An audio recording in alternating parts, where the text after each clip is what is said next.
श्री स्वामी समर्थ. आम्ही आहो स्वामी भक्त, मिरू नये लोकात, तयाचा भक्तीचा दंभ, व्यर्थ भक्ती तयाची. हे स्वामींनी आपल्या स्वामीचरित्रामध्ये सांगितलं आहे. आम्ही स्वामी भक्त आहे आपण सर्वांना सांगत फिरत असतो, पण खरंच आपली भक्ती तशी आहे का? आपण तशी भक्ती करतो का? हे एकदा आपण बघितलं पाहिजे. नाहीतर आपल्या या दांभिक भक्तीचा काहीही उपयोग नाही असे स्वामींनी सांगितलेले आहे. सर्वप्रथम आपली भक्ती कशी आहे हे बघावं, त्यानंतर आपल्याला का बरं अनुभव येत नाही याचे सर्वांना उत्तर मिळतील. स्वामी भक्तांनो, या ताईंसोबत देखील असंच काही घडलेलं आहे. ताईंची भक्ती आणि ताईंना आलेले अनुभव बघून प्रत्येक स्वामी भक्ताच्या अंगावरती आज शहारे उभे राहणार आहे. चला तर मग वेळ न लावता या सुंदर अशा अनुभवाला सुरुवात करूया. तत्पूर्वी तुम्ही जर आपल्या या चॅनलवरती नवीन असाल तर सबस्क्राईब करायला विसरू नका, कारण असेच रोज स्वामी आईंचे नवीन नवीन अनुभव या चॅनलवरती येत असतात. ताई म्हणतात, सर्वप्रथम सर्वांना श्री स्वामी समर्थ. या ब्रह्मांडाचे चालक मालक पालक भगवान श्री स्वामी समर्थ महाराज यांच्या चरणी कोटी कोटी प्रणाम. स्वामी भक्तांनो, मी पंढरपूर येथील रहिवासी आहे. माझे नाव सुषमा देशपांडे. आज मी तुम्हाला माझ्या आयुष्यातील खूप मोठा स्वामींचा आलेला साक्षात्कार अनुभव सांगणार आहे. स्वामी भक्तांनो, मी स्वामींची सेवा कधी केली नाही. मी आत्ता लेटेस्ट स्वामी सेवेमध्ये आली आहे. माझे मिस्टर फार वर्षापासून स्वामींचं करतात, पण मी स्वामींना कधी मानलं नाही आणि त्यांची सेवा कधी केली नाही. पण जेव्हा आयुष्यात खूप दुःख अडचणी आल्या ना, तेव्हा कोणीतरी मला असं वाटायचं की आधार पाहिजे. मी काळूबाईची खूप सेवा करत होते आणि माझे आराध्य दैवत हे विठ्ठल होते.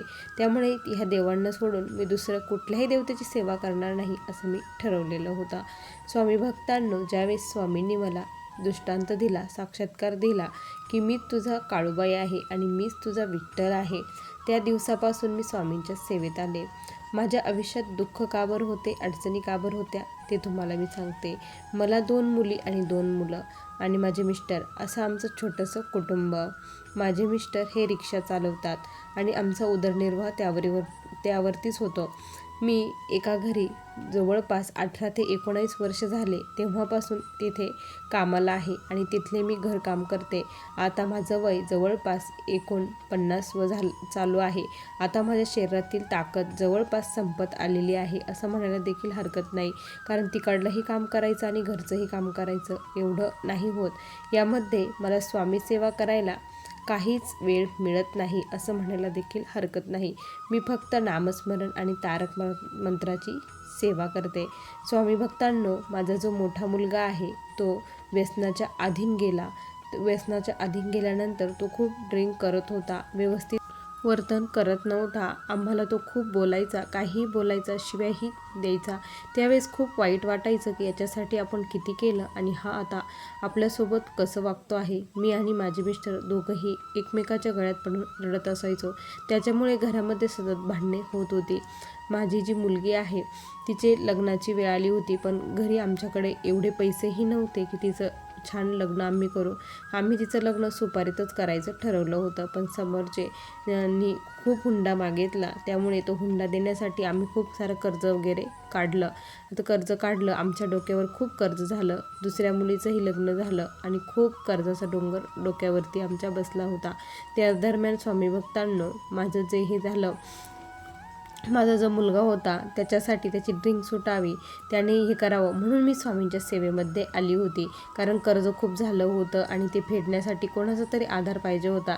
याने व्यवस्थित काम करावं आणि घरात पैसे द्यावे म्हणजे लवकर कर्ज फिटेल असं आम्हाला वाटत होतं. म्हणून मी त्यांना म्हटलं की तुम्ही एवढ्या दिवसाची स्वामींची सेवा करता, तुमच्या स्वामींना काहीतरी सांगा. तर ते म्हणायचे, नाही, स्वामींना काहीच सांगायचं नाही, स्वामींना सर्व काही कळतं, स्वामी सर्व काही बघतात, ते बघत आहेत आणि एक दिवस नक्की सर्व काही करतील. ते असे म्हणायचे. ते कधीही स्वामींना काहीच मागत नव्हते.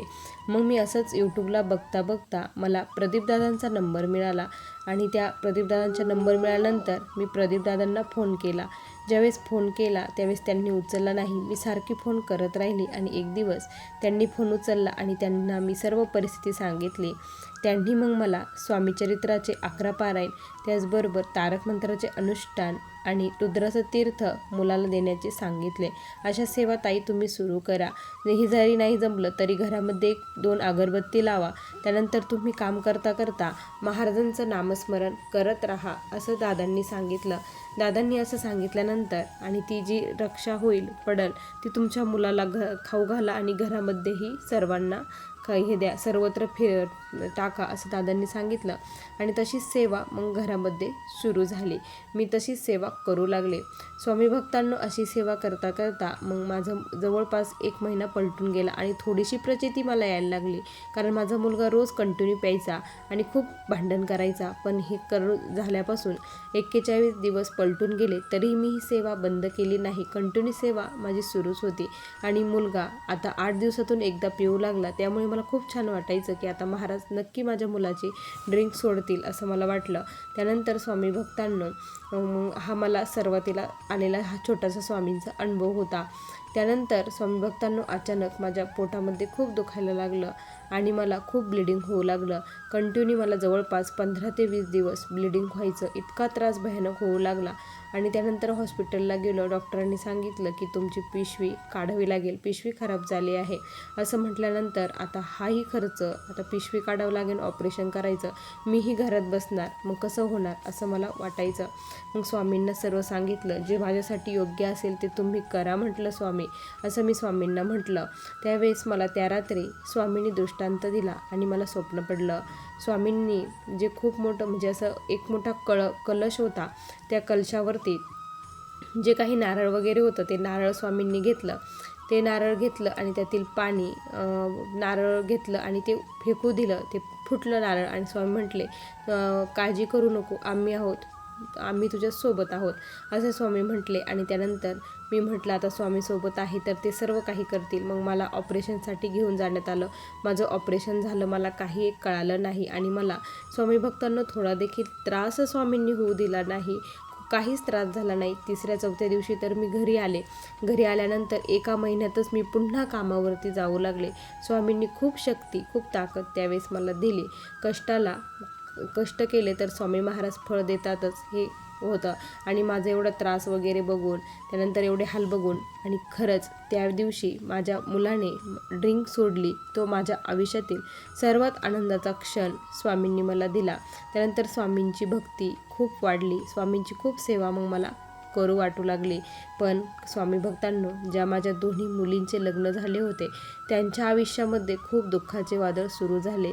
जे दिवस मी काढले, जे दुःख मी सोसले, तेच दुःख माझ्या मुलींच्या वाट्याला आले होते.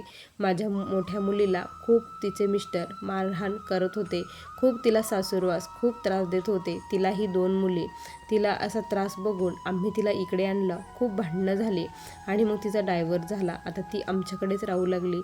छोट्या मुलीच्या आयुष्यात देखील असंच झालं. त्यांच्या घरच्यांनीही त्यांना बाहेर काढलं, हद्दीबाहेर करून टाकलं आणि त्यांना काही एक दिलं नाही. तिच्या आयुष्यातही खूप संकट, पण तिचे मिस्टर हे चांगले आहे त्यामुळे काही वाटत नाही. मग तिलाही स्वामींची सेवा करायला सांगितली. जी मुलगी माझ्याकडे आहे आत्ता, तीही स्वामींची सेवा करते. पण आता तिच्या ज्या 2 मुली त्याही सांभाळायच्या, तिलाही सांभाळायचं आणि वरून तिच्या आयुष्यात एवढं दुःख. आम्ही गेल्यानंतर कसं होईल तिचा, हा ध्यास आमच्या मनाला आता लागून राहिलेला आहे. स्वामी भक्तांनो, मुलगी असली तरी चांगलं आहे आणि नसली तरीही चांगलं आहे. कारण जर आपण कितीही जीव लावलं, कितीही काही केलं आणि पुढे जर तिला जीव लावणारा जर नवरा मिळाला नाही तर किती अवघड त्या मुलीचं आयुष्य होऊन जातं. आईची काळीज आहे, त्यामुळे मला खूप तिच्यासाठी काळजी वाटते. स्वामी भक्तांनो, आम्ही अक्कलकोटला खूप दिवसाचं आमचं जाण्याचं चालू होतं की माझी जी मोठी मुलगी ती आहे, तिलाही खूप इच्छा होती अक्कलकोटला जायचं आणि स्वामींना बघायचं. मग आम्ही ठरवलं की आपण सर्वजण अक्कलकोटला जाऊया. आम्ही बसने पैसे कमी लागतात म्हणून म्हटलं आपण अक्कलकोटला बसनेच जाऊया, कारण आमच्यापासून जवळ असल्यामुळे आम्हाला काही वाटलं नाही. मग आम्ही सर्वजण अक्कलकोटला जाण्यासाठी निघालो. पहाटेच निघून आम्ही जवळपास 10 ते 12च्या दरम्यानमध्ये अक्कलकोटमध्ये पोचलो. तिथे गेल्यानंतर वटवृक्षाखाली आम्ही महाराजांचं दर्शन वगैरे घेतलं आणि तिथे खाली बसलो. म्हटलं तिथे खूप गर्दी होती, लाईन लागलेली होती की हे लोक एवढे लाईनीमध्ये का बरं उभे राहिले आहे. मग मी एका ताईंना विचारलं इथे काय आहे, तर त्यांनी सांगितलं की इथे छोटं जे मंदिर आहे तिथे महाराजांच्या पादुका आहे. तिथे जर आपण आपलं डोकं घातलं त्यामध्ये आणि तिथे जर आपले कान धरले तर आपली भक्तीनुसार आपल्याला तिथे नाद ऐकू येतो, असं त्यांनी सांगितलं. त्यावेळेस मलाही इच्छा झाली की तिथे आपण काहीतरी बघावं म्हणून. मग मी माझ्या मिस्टरांना म्हटले की आपण तिथे दर्शन घेऊया. मिस्टर म्हटले तू जा, आम्ही इथेच बसतो सर्वजण, असं म्हटले. आणि मग मी गेले. तिथे गेल्यानंतर मी लाईनीत उभे राहिले. महाराजांचा आणि माझा संवाद मनोमन चालू होता. स्वामींशी मी बोलत होते की स्वामी, मी तुम्हाला भेटायला आली आहे. तुम्ही तर माझ्यासोबत कायमच आहात. माझ्या सुखदुःखामध्ये आत्तापर्यंत तुम्हीच मला ताकद दिली आहे सर्व संकटाला सामोरं जाण्याची. पण माझ्या मुलीच्या आयुष्यात जे दुःख, जे संकट आलं आहे त्याचं निवारण करा. कारण आमच्यानंतर तिला कोणाचे तरी आधार पाहिजे. कारण तिलाही 2 मुली, एखादा मुलगा असतात तर काहीच वाटलं नसतं. मुली आहे आणि त्यांचंही कसं होणार याची मला चिंता लागून राहिलेली आहे. तुम्ही काहीतरी मला संकेत द्या, अनुभव द्या, असं मी स्वामींना म्हटले. त्यानंतर माझं तिथे दर्शनाची बारी जवळ आली होती आणि मग मी माझं जेव्हा डोकं घातलं तिथे बघितलं तर स्वामी भक्तांनो, तिथे मला हम गया नहीं जिंदा हो असं ज्या संगीताच्या याच्यामध्ये असं मला ध्वनी ऐकू आला. मी आहे, घाबरू नको, असा ध्वनी जेव्हा ऐकू आला तेव्हा खूप समाधान आणि हे झालं, मनाला शांती वाटली की स्वामी तिच्यासोबत आहे. स्वामींनी संकेत दिला. त्यानंतर आम्ही जेव्हा घरी आलो 1 महिन्यामध्येच माझ्या मुलीला एक सुंदर असं स्थळ आलं. ती तर नाहीच म्हणत होती लग्न करायला, पण आम्ही म्हटलो, खूप समजावून सांगितलं की हे बघ, इथं राहणं हे नाही. आता तुझ्या भावांचे लग्न झाले तर तुलाच ते खूप वाईट वाटेल की यांचे लग्न झाले आणि त्यांच्या बायका कशा मिळतात हे सांगता येत नाही. आता आमचं आयुष्य संपत आलेलं आहे. जोपर्यंत आता देवाची दोरी आहे तोपर्यंत आम्ही आहोत. जे दिवशी दोरी तुटेल त्या दिवशी आम्ही दोघंही जाऊ. नंतर तुझं कसं होईल असं तिला समजावून सांगितलं. त्यानंतर ती लग्नाला हो म्हटली आणि स्वामींनी जे मला सांगितलं होतं की घाबरू नको, बी आहे आणि हम गया नहीं जिंदा हो, त्याची प्रचिती स्वामींनी खूप छान दिली. खूप छान स्थळ तिला आलं आणि तिचं लग्न झालं. त्यांनी त्या 2 मुलीही घेऊन गेले. कारण त्या मुलाच्या पहिली बायको ही वारलेली होती. त्यांनाही 1 मुलगा 1 मुलगी होती. ते आता सर्वजण एकत्र राहतात आणि खूप छान तिचं झालं स्वामींच्या कृपेने. ती आज स्वामींची खूप भक्ती करते, खूप सेवा करते आणि स्वामी महाराज प्रत्येक क्षणोक्षणी तिच्यासोबत उभे राहतात. हे बघून मला खूप आनंद वाटतो. स्वामी भक्तांनो, माझा जो छोटा मुलगा आहे तो खूप हुशार आहे, खूप म्हणजे खूप हुशार. तो आता 12वीला होता. त्यावेळेस स्वामींना मी म्हटलं की स्वामी, त्याच्या कष्टाला यश द्या, बळ द्या, त्याला ताकद द्या, लढण्याची शक्ती द्या. कारण पहिला मुलगा जो आहे तो आता सुधारला आहे, तो कामाला जातो, पण त्याने शिक्षण काही केलं नाही. शिक्षण केलं नसल्यामुळे तो आता कुठेही जॉबला जाऊ शकत नाही. त्याला असेच मोलमजुरीचं काम करावं लागेल. पण याच्या नशिबी हे नको. हा हुशार आहे पण त्याला साथ द्या. आता पुढे शिक्षण घेण्यासाठी आमच्याकडे पैसे नव्हते हे तर स्वामींना माहीतच होतं. स्वामींवरती सर्व काही सोडून दिलेलं होतं. स्वामींना सांगतच होती की स्वामी, पैसे नाही माहीत आहे, पण त्याला जिकडे जायचं आहे, जे करायचं आहे तिथे त्याचा नंबर लागू द्या आणि ते सर्व काही तुम्हीच आता करून घ्या.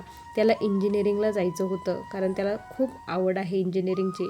तर आम्ही म्हटलं तुला जे करायचं ते कर, पण त्याचा नंबर लागण्यासाठी त्याने खूप प्रयत्न केले आणि त्याला ज्या कॉलेजला नंबर पाहिजे होता त्या कॉलेजला त्याचा नंबर स्वामी कृपेने लागला. कारण तिथे जागा फुल झालेल्या होत्या. ते म्हटले की आता तुम्हाला डोनेशन भरावं लागेल. आमच्याकडे पैसे तर नव्हते सांगितलं, पण अचानकच जे 2 हे होते मुलं होते त्यांनी आपलं ॲडमिशन कॅन्सल केलं आणि याला त्या कॅन्सल झाल्यामुळे याचं ॲडमिशन तेथे स्वामींनीच करून दिलं. कारण हे काही करता करविता स्वामीच आहे, स्वामीच सर्व काही करता. ज्या दिवशी त्याचं ॲडमिशन झालं त्या दिवशी माझ्या आनंदाला पारावार राहिला नाही. खूप आनंद झाला कारण स्वामींनी दाखवून दिलं पुन्हा एकदा की मी तुझ्यासोबत आहे, घाबरू नको. स्वामी भक्तांनो, माझ्या मिस्टरांचं जो हे होतं रिक्षा चालवायचे, ते देखील त्याच्या रिक्षेमध्ये महाराजांचा तारक मंत्र लावणे, त्यानंतर महाराजांचं नामस्मरण, या सर्व सेवा आमच्या गाडीमध्ये चालू असतात. आणि जे कोणी सेवेकरी भेटतात त्यांना ते म्हणतात की तुम्ही सेवेकरी आहात का? आणि स्वामींच्या कृपेने त्यांनाही खूप छान छान भाडे मिळते आणि आमची आर्थिक परिस्थिती आता व्यवस्थित आहे. सर्व काही कर्ज मिटलं आहे आणि स्वामी कृपेने माझं देखील काम आता मुलाने बंद करून टाकलं आहे. मी घरी आहे आणि आता मी स्वामींची खूप सेवा करते. स्वामी भक्तांनो, त्या दिवशीची गोष्ट आहे. 1 महिना या गोष्टीला घडला असेल. ही गोष्ट घडून मला मठामध्ये जाण्याची फार इच्छा होती स्वामींच्या आरतीसाठी. स्वामींच्या आरतीला मला जायचं होतं. त्यासाठी मी खूप तयारी केली. आमच्या घरापासून 3 ते 4 किलोमीटर अंतरावरती महाराजांचा मठ आहे. त्या दिवशी सकाळी मी महाराजांचा अभिषेक वगैरे केला. स्वामींचा अभिषेक केला आणि स्वामींना गंध वगैरे लावला. स्वामींना सांगितलं की मला मठामध्ये जाण्याची खूप इच्छा आहे. तुम्ही ही इच्छा माझी पूर्ण करताल का? असं स्वामींना म्हटले. आणि स्वामी भक्तांनो, जो मी स्वामींच्या मूर्तीला गंध लावला होता तो गंध लगेच खाली पडला. जे गोल आपण अष्टगंध लावतो तो अष्टगंध स्वामींच्या मूर्तीतून गळून पडला. त्यावेळेस मला कळालं की स्वामींनी हा शुभ संकेत दिला आहे आणि स्वामी महाराज मला आज मठात घेऊन जाणार म्हणजे जाणार आहे. आणि संध्याकाळची वेळ होती. आरतीला मला जायचं होतं. 5 वाजता मी पायी जाण्यासाठी निघाले. आणि स्वामी भक्तांनो, तुम्हाला मी सांगते की रस्त्यामध्ये मला जाताना स्वामींचा असा साक्षात्कार झाला की तो मी कधीही विसरू शकणार नाही. मला असं एक छोटी मुलगी आल्यासारखी वाटत होती. माझ्याकडे येत होती चालत आणि ती मुलगी माझ्याकडे आली आणि ती म्हटली की कुठे चालला? तर मी म्हटलं की महाराजांच्या मठामध्ये चालले आहे आरतीला, स्वामींच्या मठात. तर तिच्या हातामध्ये एक फुलाचा गुच्छ होता. तर ती म्हणे हा गुच्छा तुम्ही महाराजांना द्या. मी म्हटलं की पण माझ्याकडे पैसे वगैरे काहीच नाही आहे तुला देण्यासाठी. ती म्हणे नाही, तुम्ही हे घेऊन जा म्हणे. तर मग मी हातात घेतला. पुढे गेली तर मला पाठीमागून एक लगेच गाडी मिळाली. त्यांनी मला डायरेक्ट मठाजवळ सोडलं आणि मग मी मठात गेली. तो गुच्छा जे फुलं होतं ते गुच्छांचं फूल दिलं. म्हटलं स्वामी, हे मी नाही बनवलेलं, त्या मुलीने बनवलेलं आहे आणि तिचा हे गुच्छा तुम्ही स्वीकार करा असं स्वामींना म्हटली. आणि तो गुच्छा मी तिथे स्वामींना अर्पण केला. त्यानंतर स्वामी भक्तांनो, आरती वगैरे झाली. आरती झाल्यानंतर मला त्या आरतीमध्ये हात जोडितो अंत नको पाहू ही प्रार्थना चालू होती. त्यावेळेस स्वामी भक्तांनो, त्या फोटोमध्ये मला ती मुलगी गुच्छा घेऊन दिसू लागली. त्यावेळेस कळालं की ते दुसरं तिसरं कोणी नसून महाराजच होते. आणि स्वामींनी मला जो सकाळी संकेत दिला, स्वामीच मला घेऊन आले. स्वामींनी त्यांच्यासाठीच माझ्याकडे फुले पाठवली हे मला कळालं.